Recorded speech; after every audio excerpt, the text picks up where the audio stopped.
Hello दोस्तों, खुद बदलाव बनिए जो आप इस दुनिया में देखना चाहते हैं। वेलकम टू लेट्स रिक्रिएट, जहां हम आपके छोटे से छोटे कॉन्सेप्ट को क्रिएट करेंगे एक अलग अंदाज में। टुडेज अवर टॉपिक इज, देखिए, जैसा कि आपको पता है, हिमाचल प्रदेश राज्य चयन आयोग द्वारा नोटिफिकेशन जारी की गई थी हिमाचल प्रदेश टीजीटी कमीशन के लिए। तो देखिए, उनके द्वारा जो सिलेबस दिया गया वो ये रहा। उसमें 200 मल्टीपल चॉइस क्वेश्चन होंगे और हर क्वेश्चन आधे आधे मार्क्स का होगा। अब देखिए, अगर हम जो सब्जेक्ट से रिलेटेड क्वेश्चन है, अपने अपने सब्जेक्ट से रिलेटेड क्वेश्चन है, वो 140 होंगे और 60 क्वेश्चन जो होंगे वो इससे रिलेटेड होंगे। अगर आप देख रहे हैं, कमीशन के द्वारा सिलेबस मेंशन किया गया है सिर्फ इन 60 क्वेश्चन का, और जो अपने सब्जेक्ट का सिलेबस है वो कमीशन के द्वारा क्लियरली मेंशन नहीं किया गया है। ठीक है। उसके बाद अगर हम देखें, एक और कमीशन के द्वारा नोटिफिकेशन आउट की गई कि जो 45% मार्क्स हैं अनरिजर्व कैटेगरी के लिए, और रिजर्व कैटेगरी के लिए 40% मार्क्स क्या माने जाएंगे, मिनिमम क्वालिफाइंग मार्क्स माने जाएंगे। और भी इन्होंने कंडीशन दे रखी है, लेकिन देखिए इन्होंने क्या बोला है, 45% मार्क्स और 40% मार्क्स हमारे को क्या चाहिए, मिनिमम क्वालिफाइंग मार्क्स चाहिए।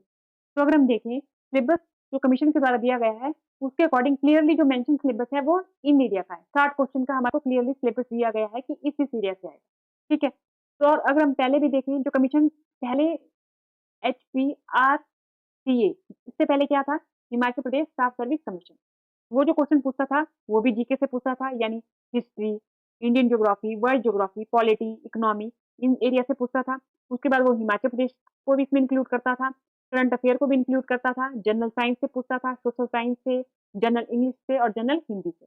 और अब हिमाचल प्रदेश राज्य चयन आयोग द्वारा जो नोटिफिकेशन आउट की गई है उसमें भी ये सारे सब्जेक्ट मेंशन है, यानी Himachal Pradesh staff service commission द्वारा जो पहले पेपर लिए गए हैं उनमें ये सारे के सारे हमारे एरिया के क्वेश्चन होंगे।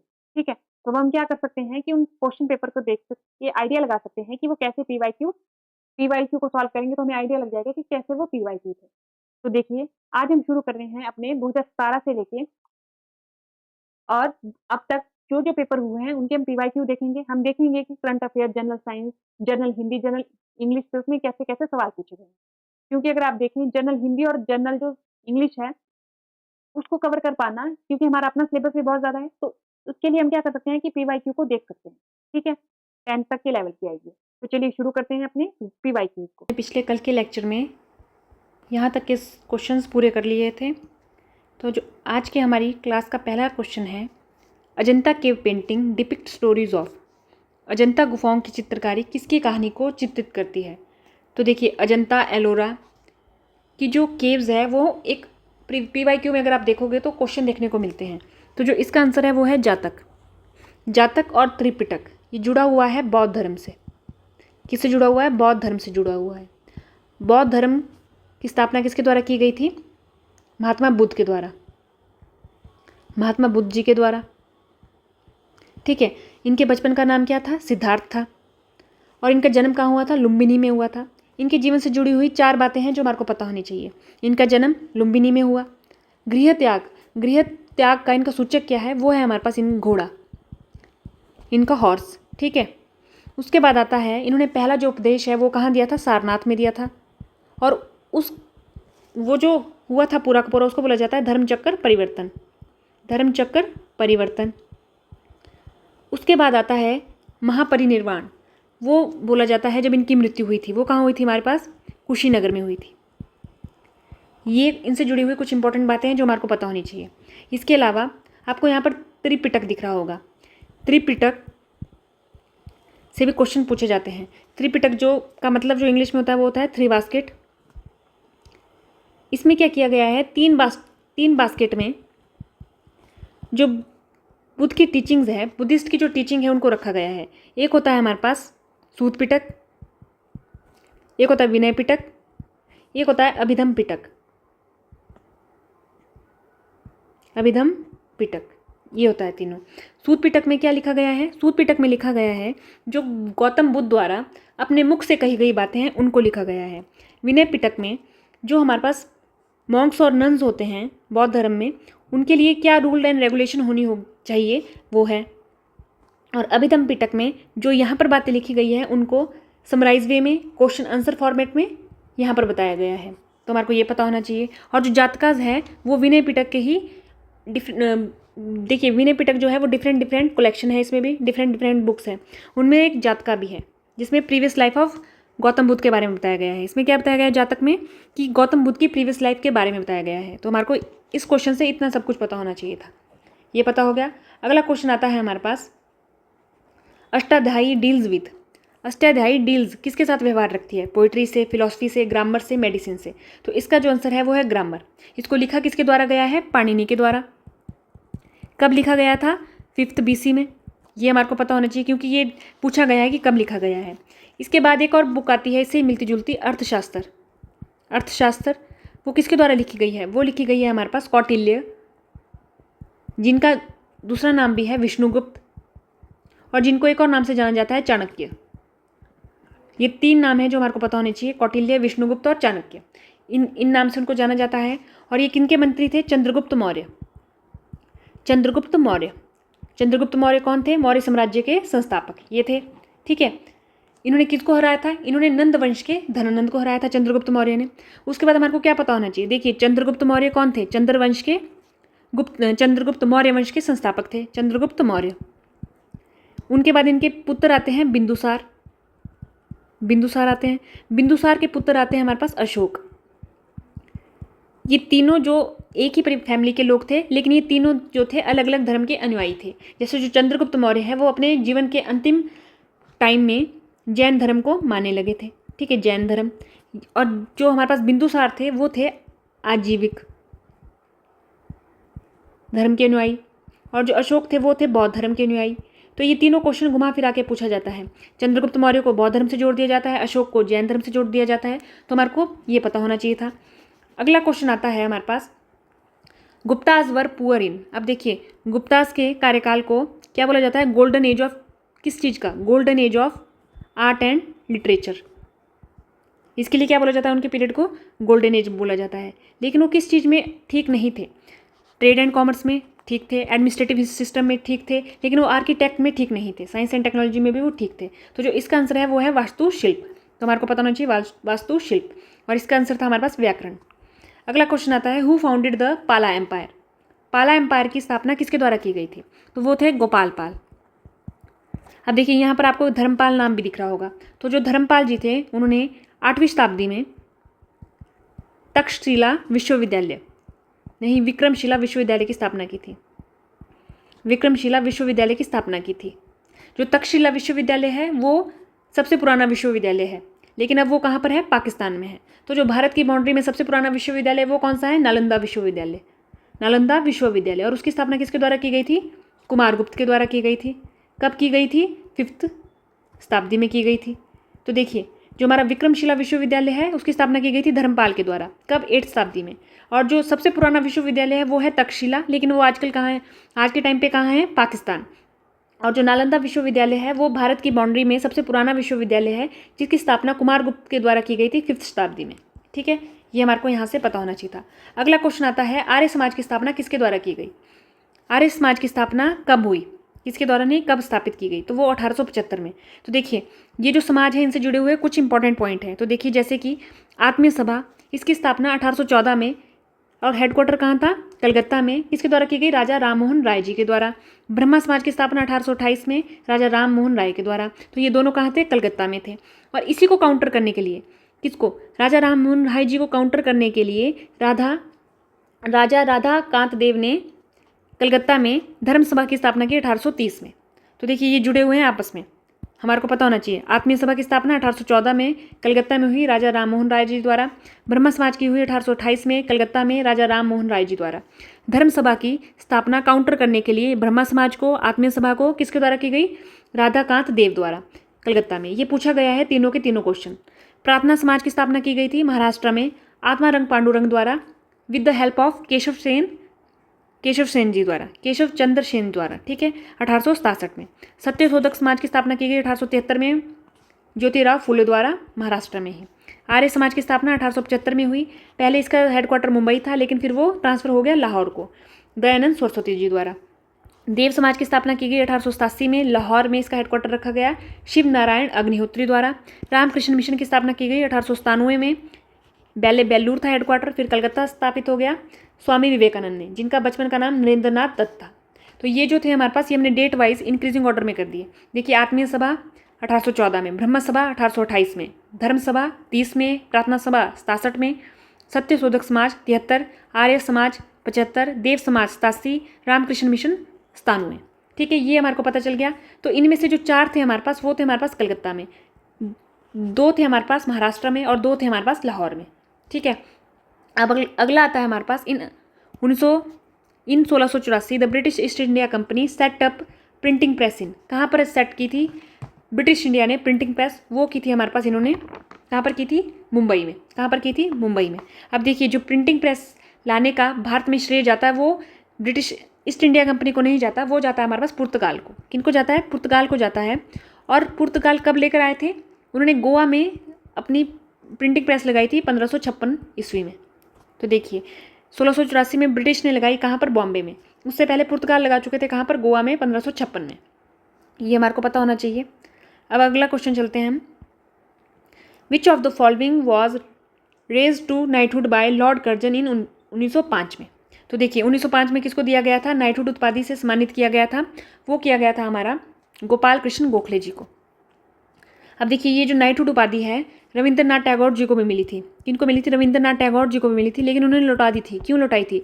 जब जलियांवाला बाग हत्याकांड हुआ था हमारे पास 13 अप्रैल 1919 को, उस दुर्घटना से आहत होकर इन्होंने अपनी नाइटहुड की उपाधि वापस कर दी। और महात्मा गांधी जी ने क्या किया था? 13 अप्रैल 1919 को जो हमारा जलियांवाला बाग हत्याकांड हुआ था, उससे आहत होकर अपनी केसरे हिंद की उपाधि वापस कर दी थी। ये हमारे को पता होना चाहिए। ठीक है, उसके बाद आता है हमारे पास who led the no tax campaign in 1928? किसने किया था? वो थे हमारे पास सरदार वल्लभ भाई पटेल। बारदोली सत्याग्रह आपने सुना होगा, जब सरकार ने इंक्रीज कर दिया था टैक्स किसान के ऊपर, तो नो टैक्स कैंपेन चला था। बारदोली सत्याग्रह सरदार वल्लभ भाई पटेल जी द्वारा। द प्रिंसिपल ऑफ पंचशील वर्ग किसके द्वारा घोषणा की गई थी इन सिद्धांतों की? ये पूछा गया है, तो वो की गई थी जवाहरलाल नेहरू द्वारा। जवाहरलाल नेहरू और देखिए, भारत और चाइना के बीच में क्या हुआ था? हमारे पास साइन हुआ पंचशील सिद्धांत। ठीक है, कब हुआ था वो? 1954 में हुआ था हमारे साइन, तो जवाहरलाल नेहरू जी द्वारा। ठीक है, अगला आता है चाइना ने अटैक किया भारत पर कब? चीन ने भारत पर कब आक्रमण किया? वो किया था हमारे पास 20 अक्टूबर 1962। देखिए, यहाँ पर भी 1962 है, यहाँ पर भी 1962 है, लेकिन वो अक्टूबर में किया गया था। कब? 20 अक्टूबर को।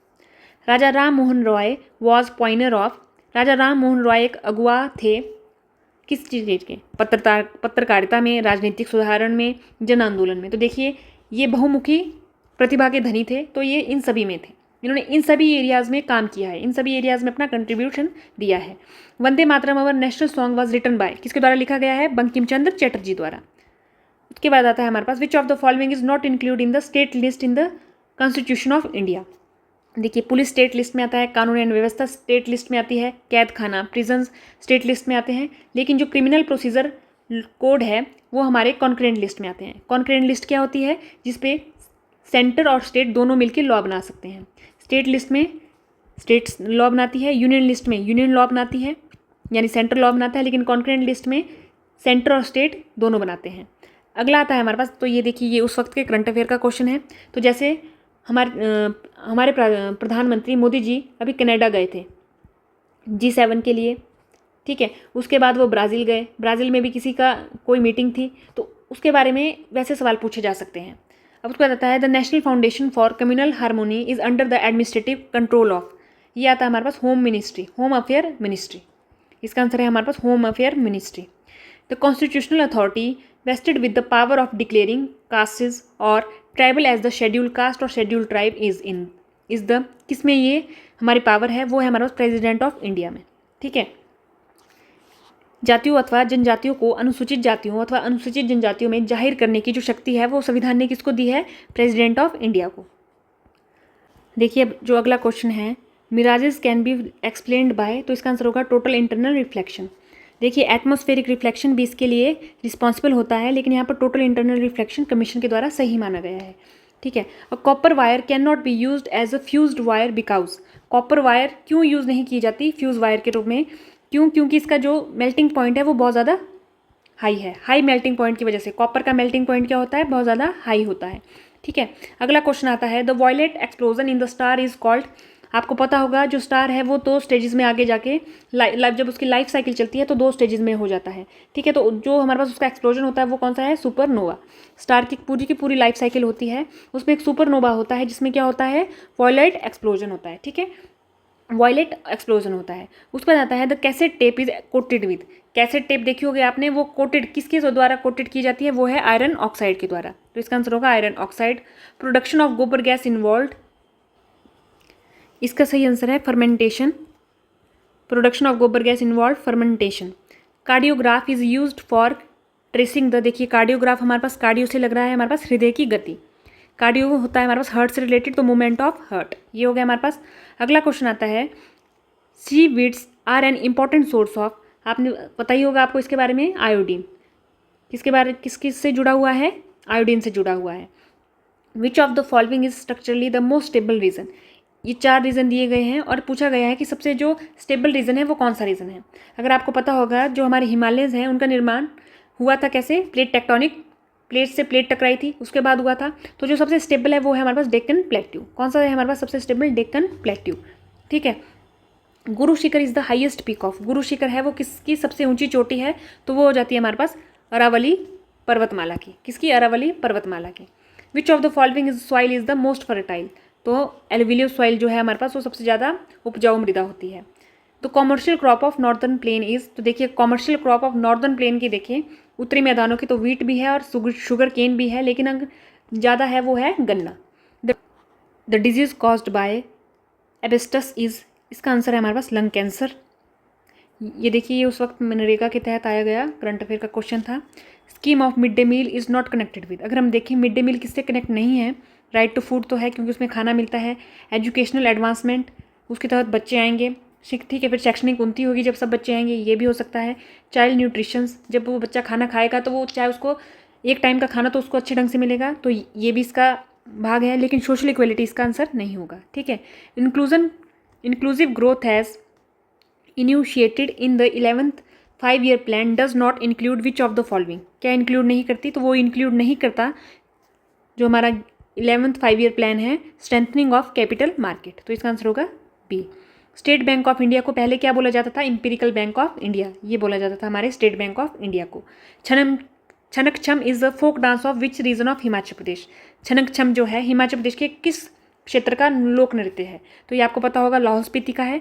इस डांस में क्या किया जाता है, महात्मा बुद्ध को क्या किया जाता है, गॉड बुद्ध को ट्रिब्यूट पे किया जाता है। क्या किया जाता है, ट्रिब्यूट पे किया जाता है इसमें, ठीक है।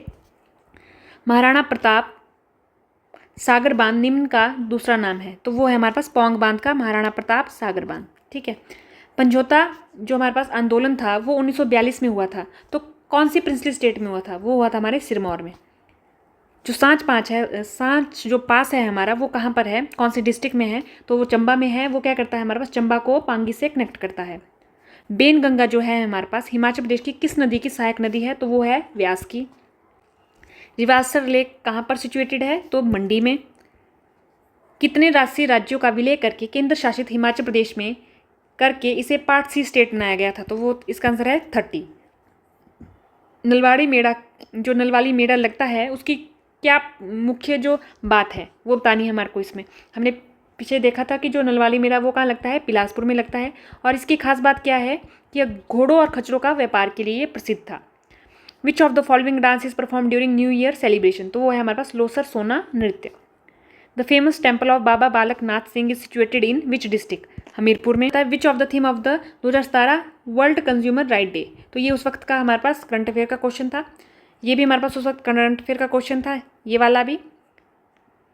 देखिए the court of arbitration for sports is headquarter is, कहाँ पर है इसका हेडक्वार्टर, ये हमारे से पूछा गया है। पिछले कल भी हमारे पास एक हेडक्वार्टर पूछा था इंटरपोल का, तो इसका आंसर है हमारे पास लॉसाने स्विट्जरलैंड में। इसका कहाँ था इंटरपोल का, फ्रांस में। अब देखिए इसमें क्या बोला गया है, क्वेश्चन आ जाता है हमारे पास रीजनिंग से। Mother of Q is a sister of P and a daughter of M, S is the daughter of P and sister of T, what is the relation between M and T. तो इस question का answer आप comment box में बताइएगा।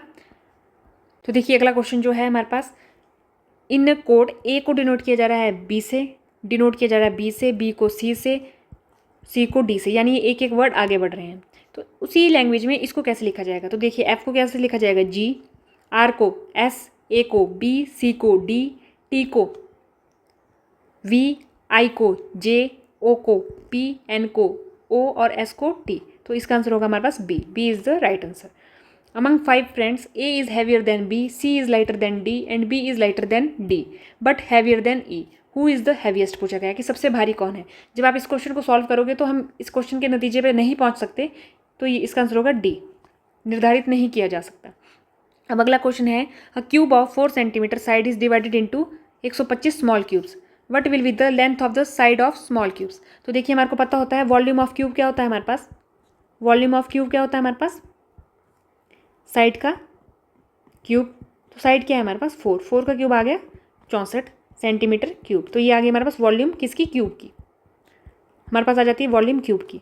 अगर हमने निकालनी है, अब हमारे पास अगर हमने निकालनी है वॉल्यूम ऑफ ईच क्यूब, तो वो क्या होगी, टोटल वॉल्यूम अपॉन कितने हमने क्यूब किए 125, तो 64 अपॉन 125, तो इसका जो आंसर आएगा वो आएगा 0.152। ये आ गई वॉल्यूम किसकी, हर एक क्यूब की। अब हमारे को ऑफ क्यूब आ गई और ये वाला फॉर्मूला है। अब इन दोनों में से क्या पता चल गया हमारे को, volume of cube 0.152 side cube. अब जब हम इस क्यूब को इस तरफ लाएंगे तो ये क्या हो जाएगा, ये ऐसे हो जाएगा और इसका जो आंसर होगा 0.8 सेंटीमीटर। ठीक है, ये हो गया हमारे पास इसका आंसर। अब अगला क्वेश्चन आता है हमारे पास, अगला क्वेश्चन होता है हमारा, the meaning of idiom to plough the sand is to busy oneself in an unprofitable proportion. तो हमारे पास ये होगा एंटोनिम्स ऑफ स्टिग्मा, तो इसका विलोम शब्द बताना है, इसका होगा ऑनर। सिनोनिम्स ऑफ अब्सटिनेंस, इसका सेम वर्ड बताना है, वो है self denial. She is well accomplished in the singing and dancing. Correct spelling होगी हमारी डायलॉग की ये वाली। जो शुद्ध शब्द बताना है पिंजरा। चयन का संधि विच्छेद बताना है, तो चे प्लस अन। आंखें ठंडी करना, मुहावरे का क्या मतलब होता है, प्रिय वस्तु को देखकर सुख प्राप्त करना। लोटा डोरी में कौन सा समास है, तो वो है हमारे पास द्वंद्व समास। द्वंद्व समास वो समास होते हैं जिनमें जो दोनों पद होते हैं वो प्रधान होते हैं। लोटा और डोरी तो दोनों अपने अपना अलग महत्व रखते हैं। नदी शब्द का पर्यायवाची नहीं है, तो देखिए अगर हम देखें तो मेनली जो है वो पर्यायवाची होता है हमारे पास धरती का। बाकी जो ये वाला नद, तरंगिनी, ये किसका पर्यायवाची है, नदी के पर्यायवाची है। धरती, पृथ्वी, वसुंधरा, धरा, ये किसके पर्यायवाची है, भूमि, ये हमारे पास धरती के पर्यायवाची है। तो उसमें एक जुड़ गया मेदनी। ठीक है, तो आज हमने ये पूरे किए अपने HP GK, Indian GK, history, geography, reasoning, English, math, इन सभी एरियाज़ को हमने कवर किया। आज के लेक्चर में इतना ही। थैंक यू, धन्यवाद एंड देखते रहिए लेट्स रीक्रिएट।